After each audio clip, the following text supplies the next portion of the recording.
पापा हो कवन पापा कैसी आपकी रीति जी, हमरो करौनी पापा पराया घर के प्रति जी, हमरो करौनी पापा पराया घर के प्रति जी। छतिया ना फटी पापा दित कन्यादान जी, छतिया न फटी पापा दित कन्यादान जी। हमसे तू भैलू बेटी पराया घर के प्रति जी, अब से तू भैलू बेटी पराया घर के प्रति जी।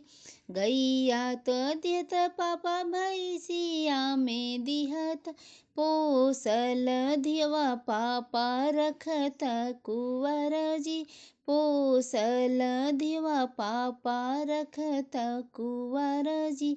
गैया भैंसिया बेटी घर के लक्ष्मी जी, तू त हऊ बेटी पराया घर के प्रति जी, तू त हऊ बेटी पराया घर के प्रति जी। चाचा हो कवन चाचा कैसी आपकी रीति जी, हमरो करौनी चाचा पराया घर के प्रति जी, हमरो करौनी चाचा पराया घर के प्रति।